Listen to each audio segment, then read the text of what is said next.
اللهم صل على محمد وعلى آل محمد كما صليت على إبراهيم وعلى آل إبراهيم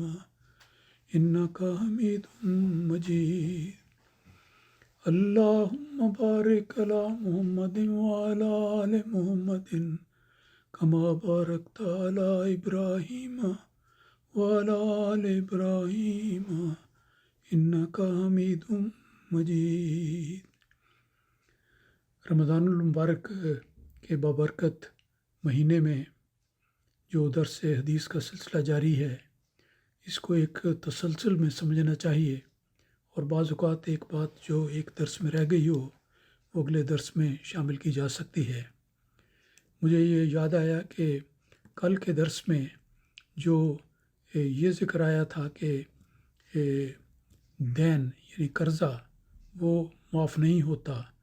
یغفر للشہید کل ذنب الا الدین، کہ شہید کے لیے سب اس کے گناہ بخش دیے جاتے ہیں سوائے دین کے، قرض کے.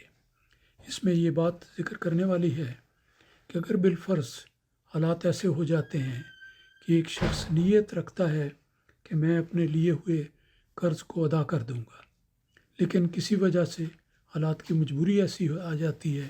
کہ وہ قرض ادا نہیں کرتا اور اچانک مثلاً شہید ہو گیا ہے، تو اس صورت میں یہ ایک بوجھ تو ہے، اور جو اس نے قرض دیا تھا اس کا حق بنتا ہے کہ اس کو قرض دیا رقم واپس کی جائے. تو اس کا ایک یہ طریق بھی ہے کہ اگر بالفرض ایسی استثنائی صورت بن جائے کہ کوئی شخص اپنا قرض نہیں دے سکتا، بالعموم ایسا بات ہو،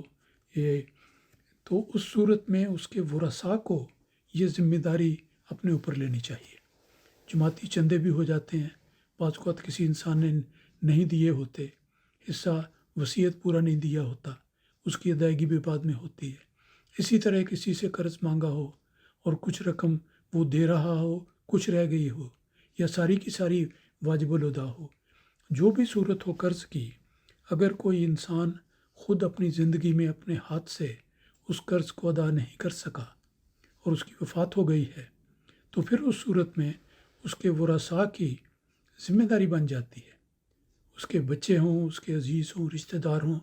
جو بھی ہوں، ان کو چاہیے کہ اول تو ان کے بیٹے اور بیٹیاں اور باقی رشتہ دار، تو ان کو چاہیے کہ وہ اس کے قرض کو ادا کریں، اور اس کو ایک واجب سمجھ کر فرض ادا کرنا چاہیے، کہ گویا اس صورت میں ورثاء کی ایک واجبی ذمہ داری بن جاتی ہے کہ وہ اس مرحوم کی طرف سے جو ان کا رشتہ دار تھا، باپ تھا، بھائی تھا، تو اس کی طرف سے یہ قرضہ ادا کریں تاکہ یہ بوجھ اس کے سر سے ٹل جائے اور وہ اللہ تعالیٰ کی مغفرت کے نیچے آ جائے اور اللہ تعالیٰ اس پہ رحم اور فضل فرمائے. آج کے درس میں جو حدیث میں پیش کروں گا وہ اس الفاظ میں ہے اور البخاری اور مسلم سے لی گئی ہے. رسول پاک صلی اللہ علیہ وسلم نے فرمایا، من اخذ شبرا من الارض ظلما فإنه یطوقہ یوم القیامت. اس کا ترجمہ یہ ہے کہ جو شخص ظلم کی راہ سے کسی کی ایک بالشت زمین بھی لے لیتا ہے تو وہ قیامت کے دن اس کے لیے گلے کا توق بنائی جائے گی. مجھے یہ توق کا لفظ شاید مشکل ہو. توق کہتے ہیں ایک ایسی چیز کو جو گلے کے گرد لپٹ جاتی ہے، اور اگر اس کو بھینچا جائے تو انسان کی موت واقع ہو جاتی ہے، تو اس کو توق کہتے ہیں. تو فرمایا کہ اگر کسی نے ایک بالشت زمین بھی لی ہو اور وہ قیامت کے دن اسی طرح آیا کہ اس نے اس کا حق ادا نہیں کیا، تو پھر یہ قرض اس کے لیے گلے کا توق بن جائے گا. کل کے درس میں بھی یہ ذکر آیا تھا کہ اگر کوئی قرض چھوڑ کے جائے تو اس کے ورثاء اس کو ادا کریں، تو اسی طرح باقی ذمہ داریوں کا بھی ہو سکتا ہے. اور اس حدیث میں بھی مزید اس کی تفصیل اس طرح پر آئی ہے کہ جو شخص ظلم کی راہ سے کسی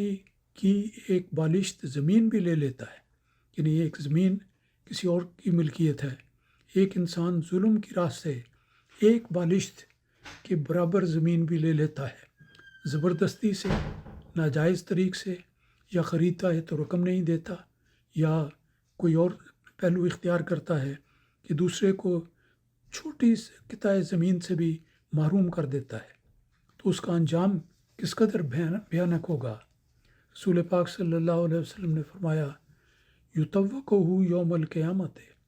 کہ وہی چیز ایک توق بن کر، ایک پھندا بن کر اس قیامت کے روز اس انسان کے گردن کے ارد گرد لپٹ جائے گی۔ تو یہ دیکھیں کہ یہ بھی ایک اسی مضمون کو ایک اور مثال دے کر واضح کیا گیا ہے کہ انسان کو کسی دوسرے کی چیز پر قبضہ نہیں کرنا چاہیے، ناجائز قبضہ۔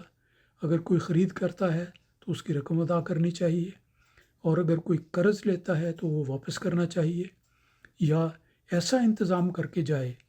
وفات کے وقت کہ اس کے بعد فوری طور پر وہ قرض کی رقم ادا ہو جائے۔ لیکن اگر مثال اس دوسری حدیث میں مثال ہے کہ ایک بالشت کے برابر زمین، تھوڑی سی زمین ہے، معمولی قیمت ہوگی، لیکن مضمون کی تاکید بیان کرنے کے لیے رسول خدا صلی اللہ علیہ وسلم نے یہ طریق اختیار فرمایا ہے کہ جو شخص ظلم کی راہ سے، یہ دیکھیں ظلم کی راہ سے مراد یہ ہے کہ کوئی چیز انسان خریدتا ہے تو اس کی قیمت ادا کرنی چاہیے، کچھ معاہدہ کر لے کہ میں کب دے دوں گا یا فوری طور پر ادا کر دے، لیکن ظلم کی راہ سے یعنی اس کی ادائیگی اور اس کی رقم ادا نہیں کرتا، چھوٹی سے چھوٹی چیز، یہ مثال ہے کہ ایک بالشت زمین کیا ہوتی ہے؟ کچھ بھی نہیں، لیکن اس کی بھی قیمت ہے۔ تو آپ نے فرمایا کہ چھوٹی چیز بھی اگر کوئی شخص لیتا ہے کسی کی، تو قیامت کے دن وہ چیز اگر اس نے اس کا حق ادا نہیں کیا، اس کی قیمت ادا نہیں کی، تو وہ گلے کا توق بنائی جائے گی اور اس سے اس سلسلے میں محاسبہ کیا جائے گا۔ اس کی کافی تشریح میں کر چکا ہوں، اب اگلی حدیث کو لیتے ہیں۔ اس کے الفاظ یہ ہیں کہ رسول پاک صلی اللہ علیہ وسلم نے فرمایا، یہ بھی بخاری کی حدیث ہے کہ ما بعث اللہ نبیا الا رعى الغنم فقال اصحابہ وانت فقال نعم كنت اراها على کراریت لأہل مکہ تھا۔ اس حدیث کا ترجمہ یہ ہے کہ رسول پاک صلی اللہ علیہ وسلم نے فرمایا کہ اللہ تعالیٰ نے کوئی نبی نہیں بھیجا مگر اس نے کسی نہ کسی وقت بکریاں چرائی ہیں۔ صحابہ رضوان اللہ علیہم اجمعین نے عرض کیا، ان کا طریقہ تھا کہ بڑے ادب کے ساتھ اگر کوئی بات ذرا مشکل ہوتی، سمجھ نہ آتی، تو بڑے ادب کے ساتھ رسول پاک صلی اللہ علیہ وسلم کی خدمت میں عرض کر دیا کرتے تھے۔ تو صحابہ نے کہا کہ یا رسول اللہ، کیا آپ نے بھی چرائی ہیں؟ اس پر رسول خدا صلی اللہ علیہ وسلم نے فرمایا کہ میں نے بھی چرائی ہیں، اور اس کی تفصیل یہ ہے کہ میں مکہ والوں کے لیے قیرات یعنی بالکل معمولی مزدوری کے عوض ان کی بکریاں چرایا کرتا تھا۔ تو رسول خدا صلی اللہ علیہ وسلم نے جو اصول سب نبیوں کے لیے بیان فرمایا، وہ اصول آپ پر بھی اسی طرح آپ نے بھی اسی طرح اس کو قائم رکھا اپنے حوالے سے بھی، اور خود آپ نے بیان فرمایا کہ میں بھی اپنی زندگی میں معمولی مزدوروں کی طرح معمولی مزدوری لے کر میں اصحاب مکہ والوں کی بکریاں چرایا کرتا تھا۔ تو یہ واقعہ آپ کی خاکساری، عاجزی، دیانتداری، محنت اور بے شمار اور اوصاف کی طرف اشارہ کرتی ہے، اور ہمیں پتہ لگتا ہے کہ آپ کے غلام صادق حضرت مسیح موعود علیہ الصلوۃ والسلام کو بھی اللہ تعالیٰ نے یہ اعزاز بخشا کہ آپ نے اس پہلو سے بھی رسول پاک صلی اللہ علیہ وسلم کی اطاعت کی اور آپ کی سنت کو تازہ کیا۔ واقعہ اس طرح پر آتا ہے، خلاصہ یہ ہے،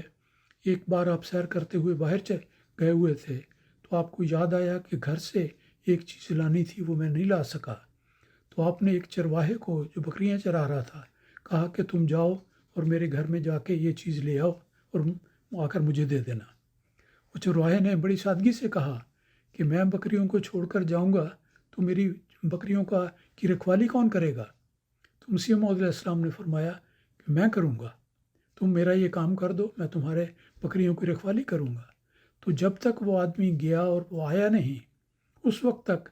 حضرت مسیح موعود علیہ الصلوۃ والسلام نے اس آدمی کی بکریاں چرائیں۔ تو اس طرح اللہ تعالیٰ نے ایک صورت پیدا کر دی